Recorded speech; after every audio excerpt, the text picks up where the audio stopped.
Soyez les bienvenus. Alors on est quand même très heureux, je le dis maintenant, on en parlera demain, mais les annonces de la présidence de la République n'empêcheront pas le Festival de Cannes d'aller à son terme dans les conditions normales.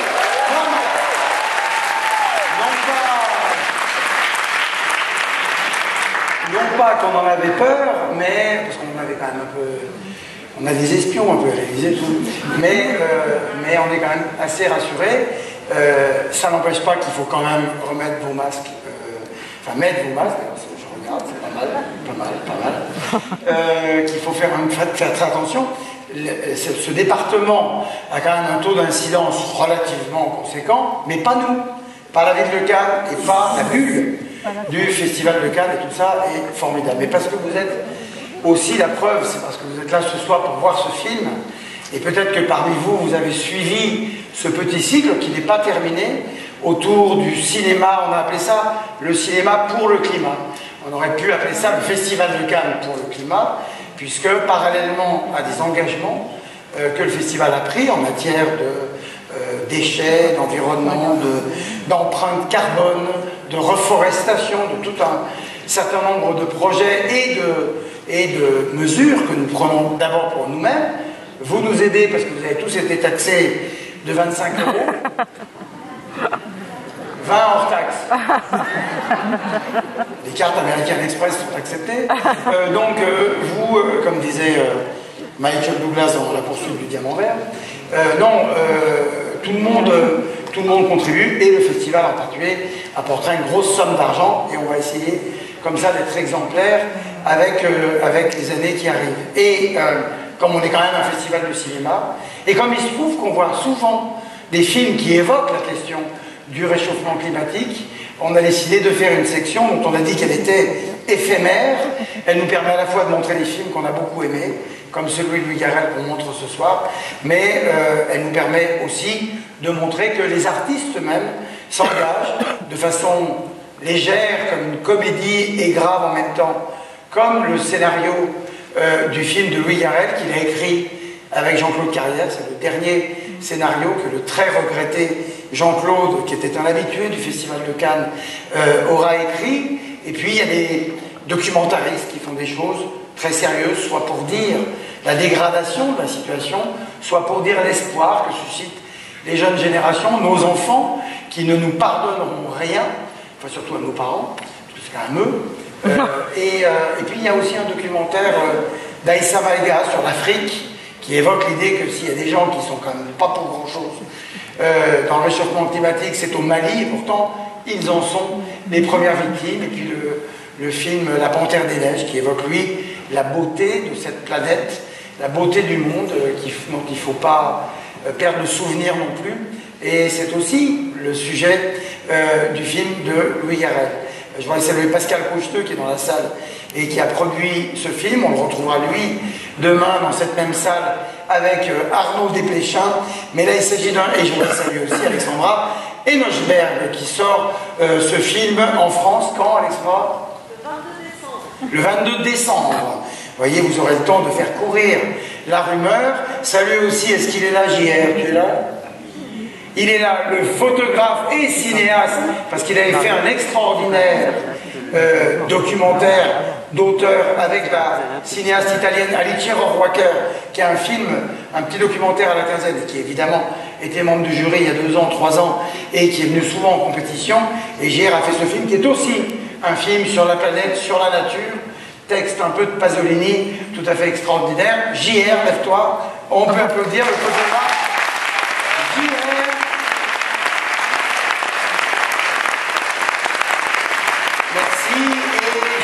Avait également été sélectionné à la Semaine de la Critique il y a quelques années pour un film qui s'appelait Women Are Heroes. Donc vous voyez qu'il était vraiment sur bien des sujets. Maintenant il est temps d'accueillir le réalisateur et son actrice principale. Merci de leur faire un grand triomphe. Laetitia Casta et Louis Garrel.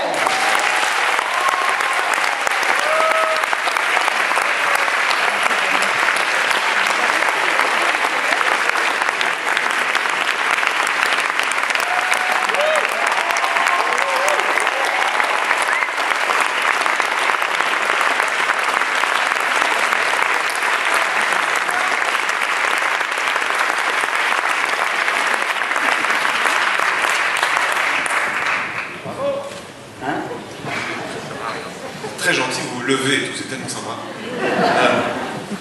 Est-ce que tu veux dire quelque chose? Très heureuse que vous soyez nombreux. Ouais, ça c'est chouette. Ah oui, j'avais fait un cauchemar cette nuit, il n'y avait personne et tout, alors là, ça résonnait. Mais si, ils étaient tous dans le même état, là, vous aussi, et pendant... Enfin, peut-être...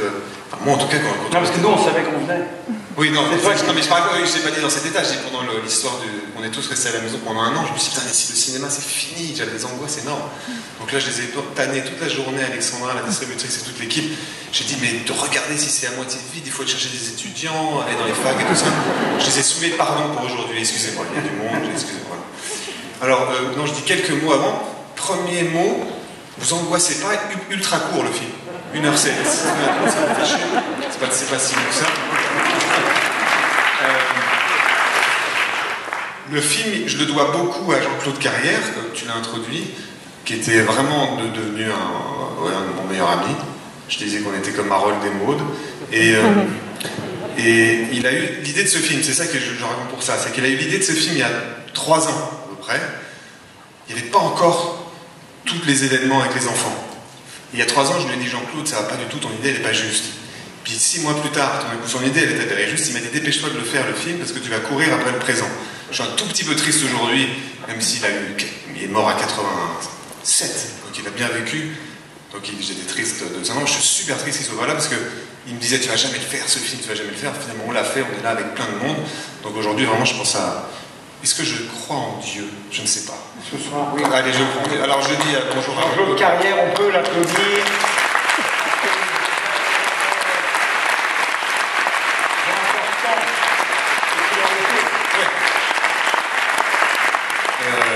Non, parce que vraiment, en plus, il souffrait beaucoup de cette chose de dire les scénaristes ne sont pas assez reconnus en France et tout ces trucs-là. Il a œuvré pour ça, c'était vraiment un des plus grands scénaristes du monde, je crois. Voilà, et le film doit beaucoup à Jean-Claude Carrière, je l'ai dit, il doit beaucoup à Laetitia Casta, qui l'a interprété et qui était là tout au long de l'élaboration. Il doit beaucoup à Mélissa de Why Not, Pascal, Nicolas, Martine, les gens qui sont dans la salle, Alexandra aussi, donc je les remercie. Et il doit à Joël H, oui, elle n'est pas là, bon, on s'en fout. Non, ça c'est ma monteuse qui est fantastique. Il doit un peu à JR, parce qu'il y a il y a quelques plans de JR, je te remercie JR, merci beaucoup.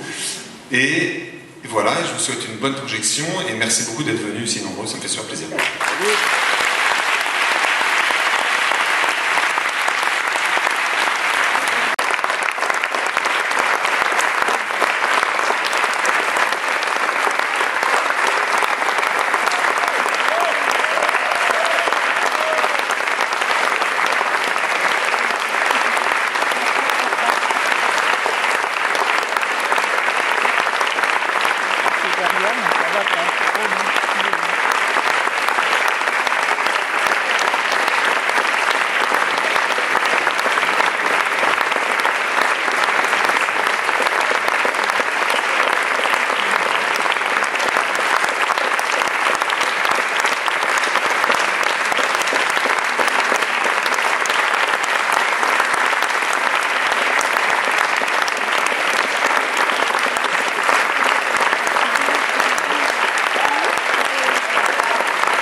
mais je pensais à Jean-Claude. En fait, le truc, je vais vous dire la vérité, un truc tout con, complètement idiot, ce qui me vient par la tête. Quand je lui ai montré à la première séquence, fais gaffe, tu vas trop vite. Il m'a dit, je lui ai dit, arrête d'aller trop vite. Il m'a dit, si les gens rient, ils vont couvrir certains dialogues. Là, j'étais énervé, j'ai dit, putain, il a la réaction enfoirée, j'aurais dû mettre 2 secondes. C'est le genre de truc auquel je pense, à part le fait que je suis très fier, parce que Julia, c'était la première fois qu'elle jouait dans un film. Bravo!